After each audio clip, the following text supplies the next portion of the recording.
Қайырлы күн достар. Бүгін біз сіздермен Pascal программалау тілінде жолдар атты тақырыпта келесіндей есептерді қарастыратын боламыз. Алдыңғы сабақта біз сіздермен жолдарға қатысты процедуралармен, функциялармен және оның қасиеттерімен танысқан болатынбыз.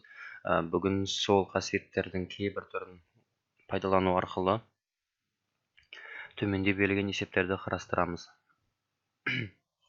Бірінші есеп: берілген жолдағы леп белгілерді нүктелермен алмастыратын программа құр дейді. Есептің жалпы шартында бұл белгілі бір жолды айтып тұр. Строка, string. Сол жолдың ішінде егер леп белгі келетін болса, сол леп белгілердің барлығын кез келген нүкте бола ма, үтір бола ма, сонымен ауыстыру керек екенін хабарлап тұр. Программаны бастаймыз. UseCRT модуль айнымалы. Көп жағдайда осы stringді str деп келеді. Себебі str қысқартылған string дегенді білдіреді. Немесе кез келген әріпті жазуға болады. Одан кейін i мен n кетеді. Қазір бұның барлығы не үшін кететінін түсіндіретін боламыз. Одан кейін x string келеді. Бұл диапазон 2 болып келеді. Қазір оның барлығын айтатын боламыз. Ешқандай айнымалы бұл жерде артық және кем емес. Енгіземіз белгілі бір сөзді, строканы. str, типі str болғандығы үшін str-да диапазон берілмегендігі оның 255-ке дейінгі мән қабылдай беретінін білеміз. Қабылдап болғаннан кейін енді біз оның неше сөздің тұратынын білу үшін range резерв деген сөзін қолданамыз. Range str-дің неше сөз екенін білеміз. Білгеннен кейін енді for операторын қолданамыз. For, i, 1, 2, n, do, begin. Енді бұл жердегі i-іміз цикл үшін керек, ал n дегеніміз неше сөз бар екенін білу үшін керек. Көп есепте тек қана осы n мен i осы әдістермен келетін болады. For операторын жазғаннан кейін енді ішіндегі x біз не үшін алдық? X бізде 2 дегеніміз 2 символдан тұрады. Мысалға біз іздеп жатқан леп белгіміз. Мысалға x-ті іздейміз. Copy. Біз білеміз copy дейтін көшіріп алады белгілі бір әріпті. str-ді i цикл қайталағаннан оның біріншісінен бастайды дегенді білдіреді. Одан кейін шарт береміз: егер x тең болатын болса, біз іздеп жатқан әріпіміз леп белгі. Онда begin end. Біз өшіреміз delete резерв деген сөзімен, функциясымен нені өшіреміз? str-дің ішіндегі itm циклының бірінші әріпінен бастап өшіреміз. Оны нені өшіреміз? x тең болатын болса леп белгіге. Оны өшіріп болғаннан кейін бүкіл леп белгінің орнына қойып шығамыз insert резерв деген сөзі арқылы. Қойып шығамыз. Нені қойып шығамыз? Нүкте болса нүкте, үтір болса үтірді қойып шығамыз. Біздің есептің берілгенінде нүктелермен алмастыратын программа құру керек екен. Нүктені қоямыз. Қайда қоямыз? str-ға қоямыз. I циклында неше рет қайталайды, сонша рет қоямыз. Енді қойып болғаннан кейін енгізілген мәнді экранға шығарамыз. Write len str. Анау өшірді. Анау өшкен орнына insert пен жаңа символды қойып шықты. End shift F9. Сәлем 1 2 3 әлем 1 2 3.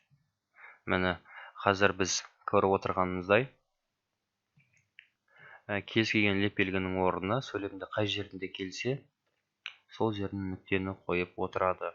Бұл жерде кез келген әріптің орнына кез келген сөзді қойып кетуге болады. Мысалға сөйлемді кездесетін аның орнына қоюға болады ені деген сияқты. Shift F9 мысалға ағылшынша берілген Азамат Еземет болды. Кез келген әріптің орнына кез келген сөзді, символды ауыстырып жазуға бола береді. Апостроф леп белгі. Осымен бірінші есепті аяқтауға болады. бұл жерде ешқандай бір қиын логикалық операторлар жоқ. Тек қана қай жерде нені қалай қолданатынын білсек жеткілікті. Келесі есепке көше берсек болады деп үміттенеміз. Енгізілген сөзді не сөйлемді терістен оқитын программа құр. Мысалы, азамат болатын болса, азаматтамазы. Кеттік UseSCRT. Айнымалы str тип string. итая мен n керек болады бізге. Тип integer. Біз уже білеміз ненің не екен, немесе str1 өтір str2. Қазір не үшін екен түсіндіретін боламыз. Integer бастаймын, енгіземін readln str1-ді және анықтаймын n тең range str1-дің неше қатардан тұратынын. For операторын қолданамыз. For i1 to n do. Енді бұл жерде бізге ол терісінен оқу керек болатын болса, str2-ні изначально пустой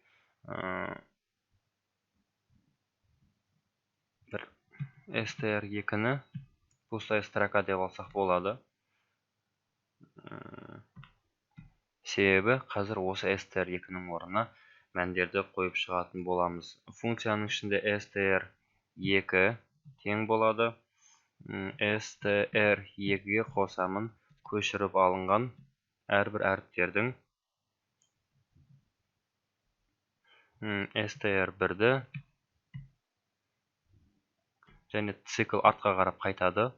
n-1, n-итая плюс 1 мен артқа қайтып бір шагалға жүріп отырады. Артқа қайтады, бір әріп тексереді, бір шагалға жүріп отырады. Тұр. 1. Экранға шығарамын. Write-ln str2. Енді Shift F9. Мысалға пингвин. Ну, не дейді. Мысалға поезд, жол. Лождзеоп. Енді жалпы осымен екінші есепті аяқтауға болады. Бұл жерде пустой строкаға мына жердегі str1-дің n-1 әрбірін көшіріп алады да str2-ге қойып отырады. Сөйтеді, артқа бір шаг береді, бір қадам алға жүріп отырады. Мына жері сәл бір қиындау болуы мүмкін, бірақ осыған ұқсаған біраз программа құратын болса, ешқандай қиындық туғызбайды. Келесі енгізілген сөздің палиндром екенін тексеретін программа құр. Енді палиндром деген жалпы палиндром дейтін сөздерге мына сөздер жатады. Мысалға аза, мысалға боб, немесе аппа. Жалпы бас жағындағы сөз бен аяқ жағындағы сөздер ұқсайтын сөздердің барлығын палиндром сөздер дейді. Қазір осыған программа құрып көреміз. Әрине, шығарылған программаның барлығы алдын ала ойластырылып, шешімі шыққан программалар. Кез келген осындай қатарға берген есептерді біраз ойлану арқылы шешім табуға болады. Келесі есеп палиндромды табу дейді. Оған да біз кәдімгідей итая мен n-ді қолданатын боламыз.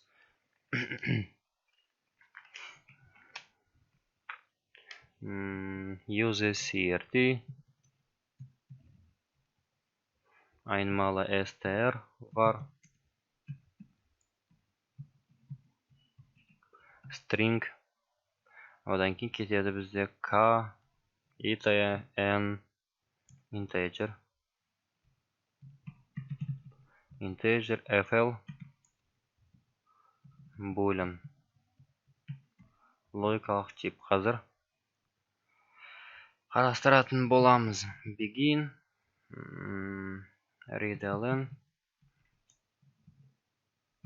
str енгіземін және оны анықтаймын. N тең range str. FL-ді ең басында логикалық түр болғаннан кейін оны қосып қоямын. For i 1 to n do неше сөйлем болатында соған дейін цикл қайталанады деп айтып жатырмыз. Егер str item тең емес болатын болса, str бұл алдыңғы жаңағы есепке ұқсас келеді. Цикл n-1-ге жүреді. n-итаяға жүріп, бір шаг қосып отырады. Яғни, осы артқа қатысты бір арттан алға қарап жүретін деген кезде, осы n-i плюс 1 дейтін шарт қолданылады. Онда FL-ді қате деп аламын. Өйткені ең басында мен оны true деп алғанмын. Егер FL болатын болса, яғни true болатын болса, онда экранға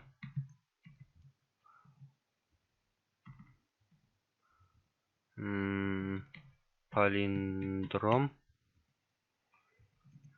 әйтпесе writeLN palindrom емес. Енді Shift F9. Мысалға аза. Palindrom. Shift F9. APP. A. Palindrom. Екі жағы бірдей сөздерді palindrom сөздер дейді. Немесе басқа сөздің барлығы palindrom емес. Мысалға Bob. Palindrom. Мысалға pin, nip. Palindrom. Жалпы арттан алғарап жүретін болса, осы n-it плюс 1 дейтін қадамы қарастыратын болады. Төртінші есеп, енгізілген сөз неше сөзден тұратын анықтайтын программа қоры. Бұл енді есептердің ішіндегі ең оңайы деп алуға болады, себебі неше сөз енгізсең, жалпы соның қанша екенін анықтап береді.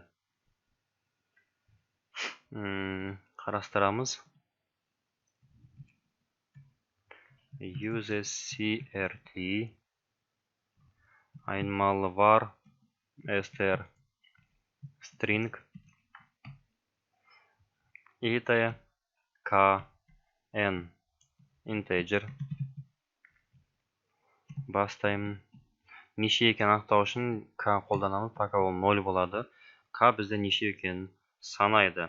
Енгіземін readLN str-ді айналдырамын n тең range str-ді. For i1 to n do егер str item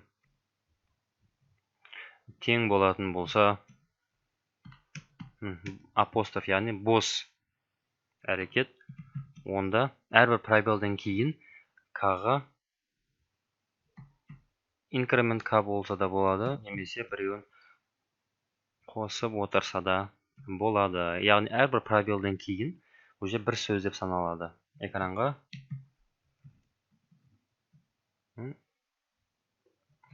k плюс 1. Енді Shift F9.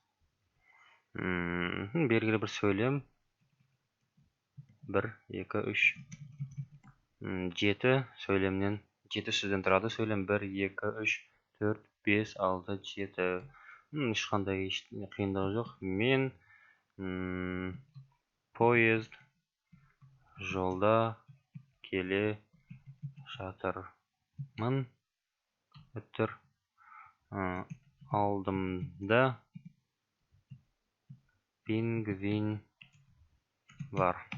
Сөйлем 8. Немесе енгізілген сөзде осынша, енгізілген жалпы сөйлем осынша сөзден тұрады деген сияқты сообщение жазуға болады. Бірақ біздің мақсат тек қана неше сөзден тұратынын анықтау еді. Келесі төртінші есеп. Берілген сөйлемде бос орындарды пробелді өшіретін программа құр. Яғни мен не жазсам да, соның ішіндегі пробелдерін өшіріп тастайды. Енді қайталау операторы for қолданылатын есептің барлығында repeat'ті де, while'ды да және for'ды да қолдануға болады. Осы аталған соңғы есепті үш түрлі қайталау операторымен шығарып көрсететін боламыз. Берілген сөйлемді бос орындарды, яғни пробелдарды өшіру программасын құруды бастаймыз. Use crt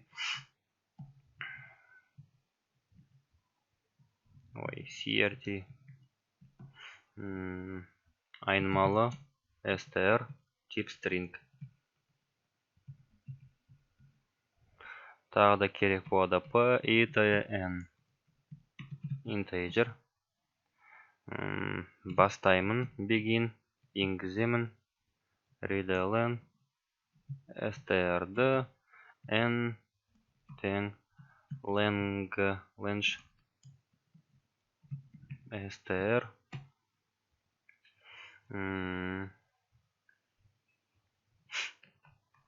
for bir to do begin p pos іздейді. Пустой строканы қайдан іздейді?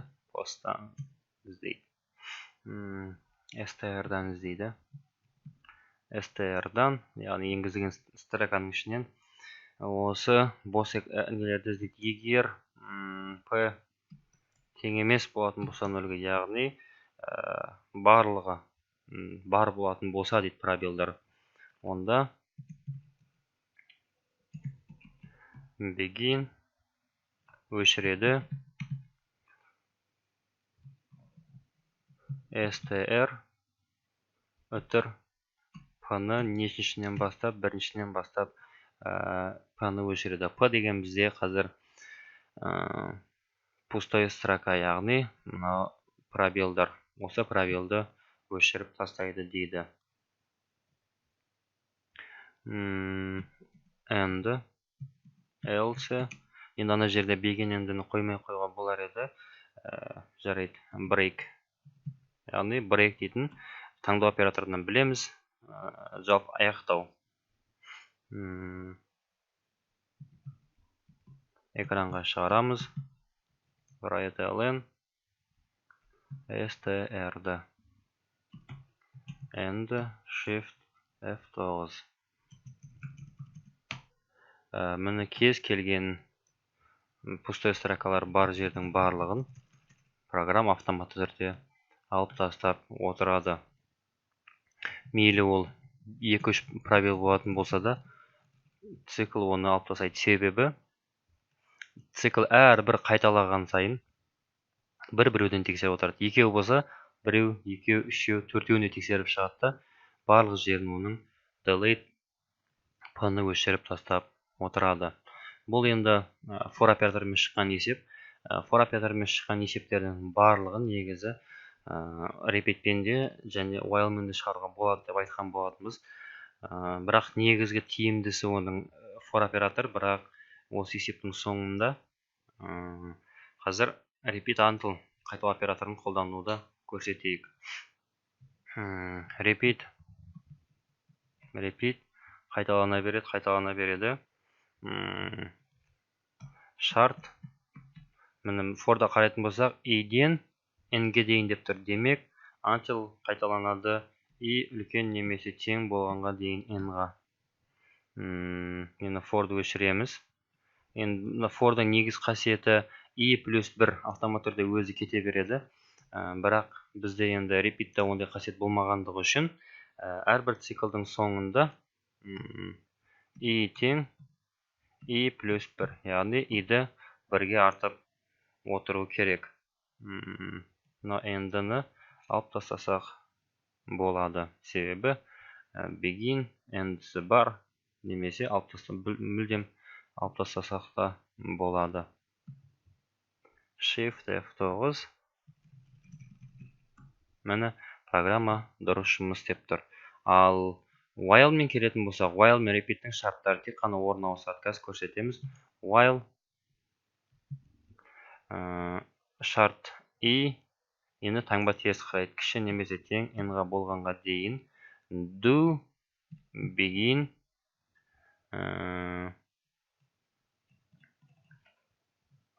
мына жер өшетті and үтірнікте. Shift F9. Программа дұрыс жұмыс жасап жатыр.